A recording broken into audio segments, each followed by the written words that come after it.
Hello everyone, welcome back, CD5 Holy here. Today's match is Otabo's Malefication against Gaignun's Each, It, and I. This should be an interesting match, and we'll see very soon, starting off with Otabo's team. We have Murphy the Ninja, Mirinda the Archer, Mallory the Mediator, and Misty the Paladin. So, first thing I noticed, very status-heavy team. We have Time Magic here, we have Talk Skill here, and then Kiyomori from Draw Out. We have Arm Aim, along with Steel Heart, and more Steel Heart, and the Repel Knife.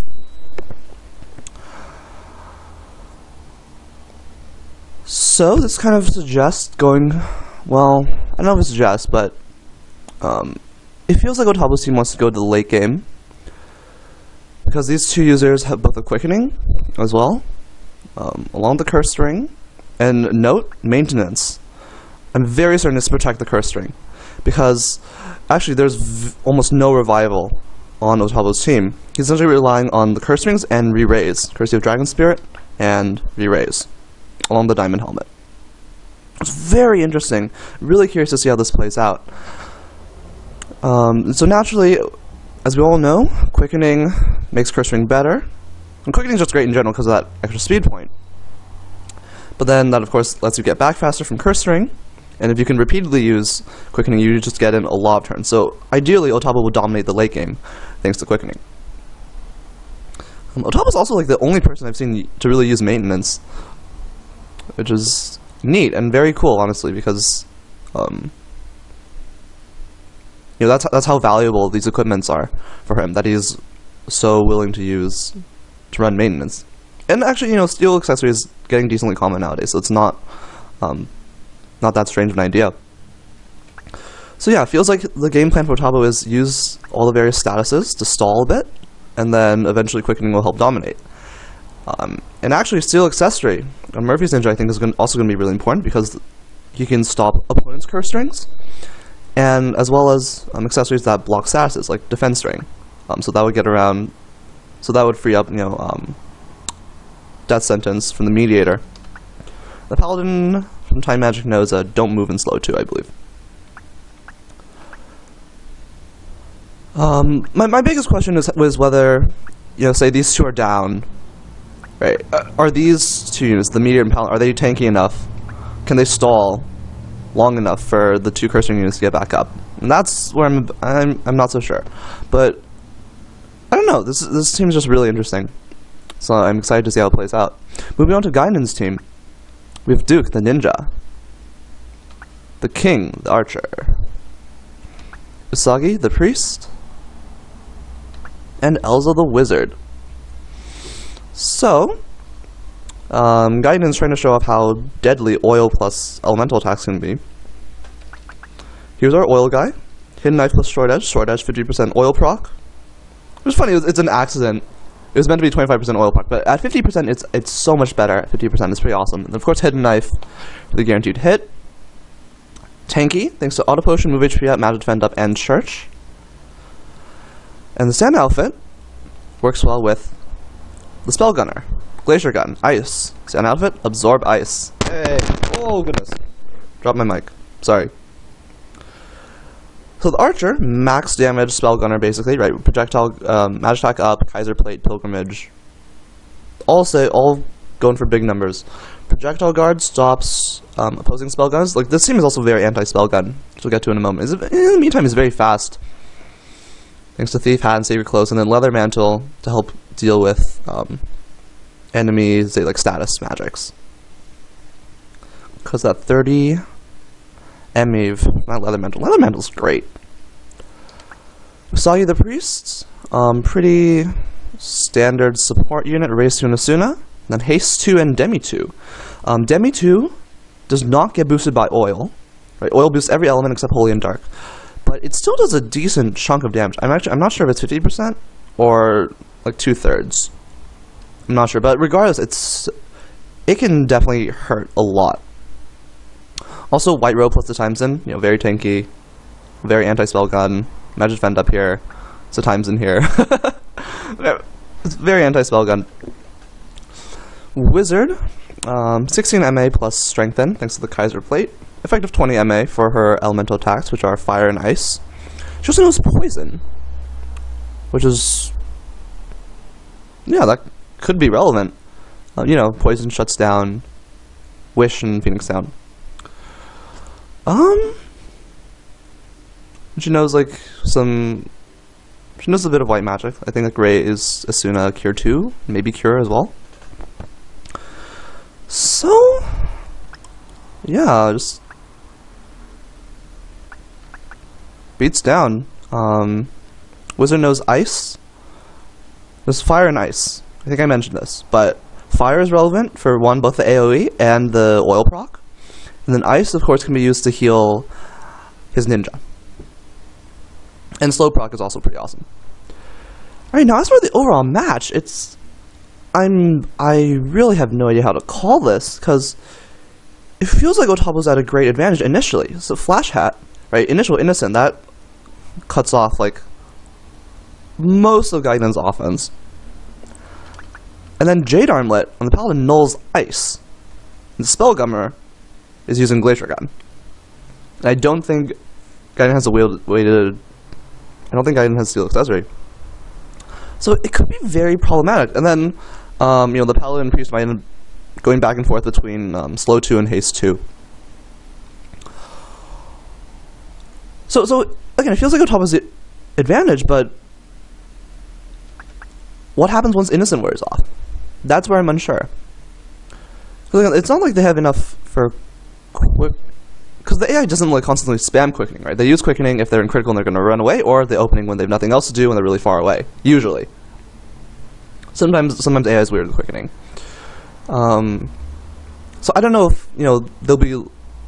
so the AI isn't going to be focused on building up speed while Innocent is still in effect. So, you know, I don't know. Because maybe once Innocent wears off, then Gaignun's team can just go to town. But, of course, in the meantime...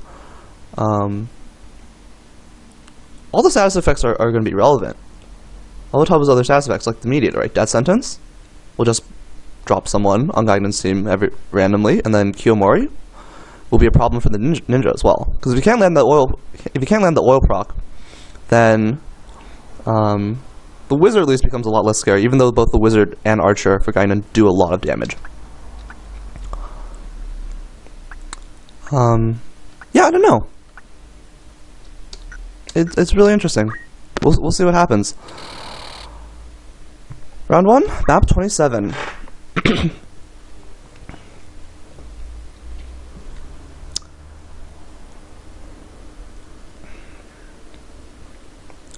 God, I have no idea how this is going to play out. Like, Otabo's team, it's so different. It's really cool. It's really cool. I like it. I like cool teams because I just make really boring teams all the time. I'm not creative anymore. I just want to win.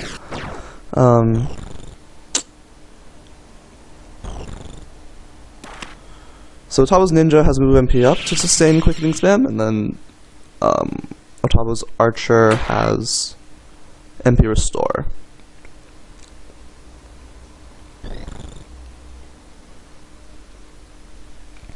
Otabo's paladin also might get caught in re-raise loops. Right, she has the initial re-raise from Diamond Helmet.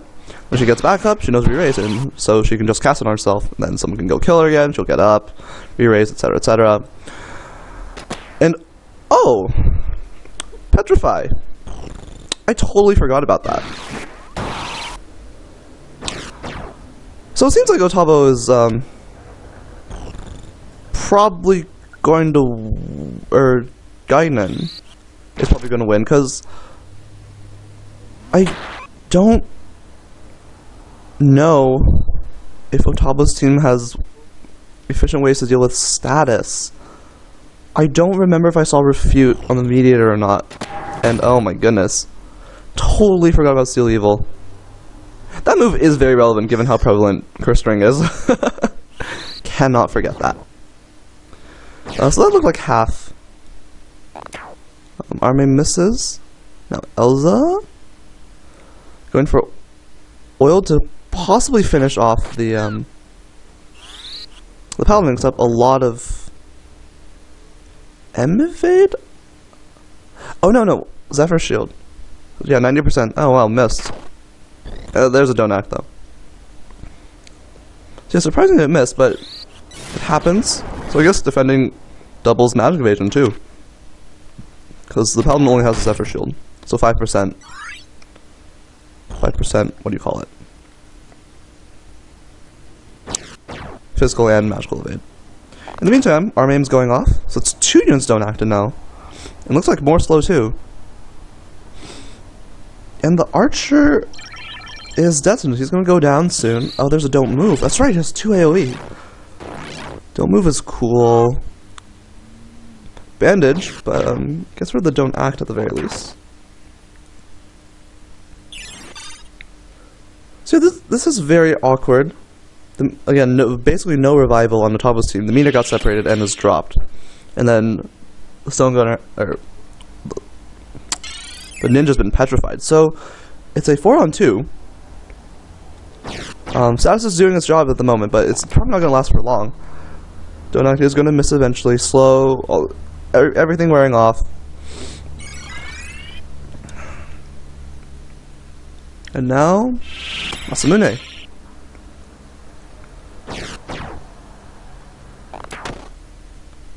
Yeah, that Steel Evil made this game go from very interesting to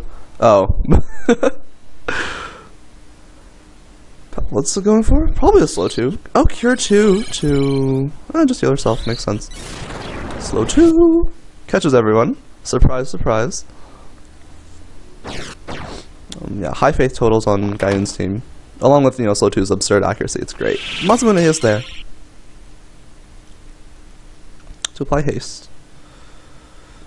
And now the wax. No oil proc yet. Oh, very low damage. Protect from Iron Will along with the 40 Fury.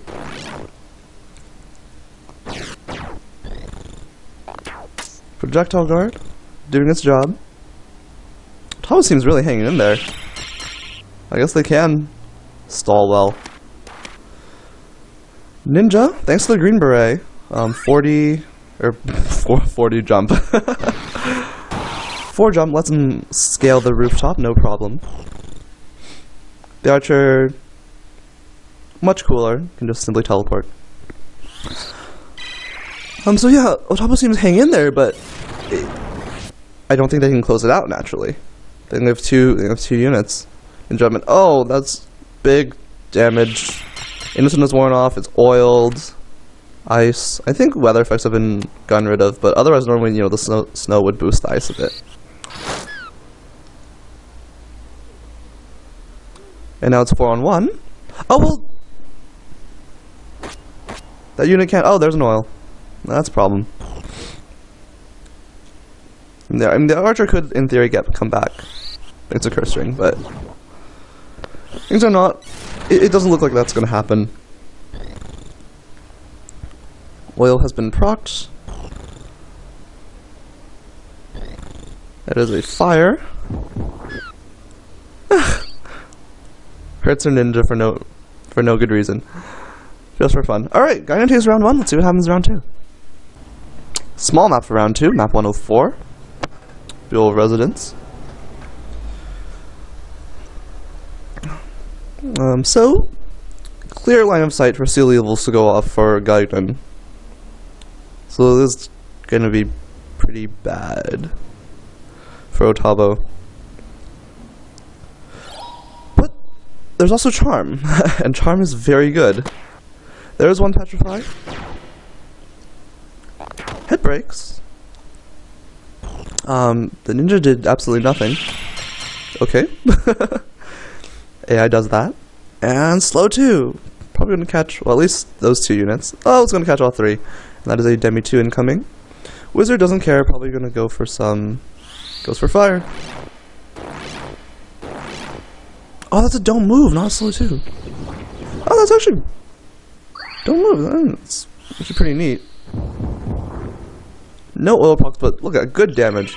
Good damage just from having solid MA and elemental strengthening.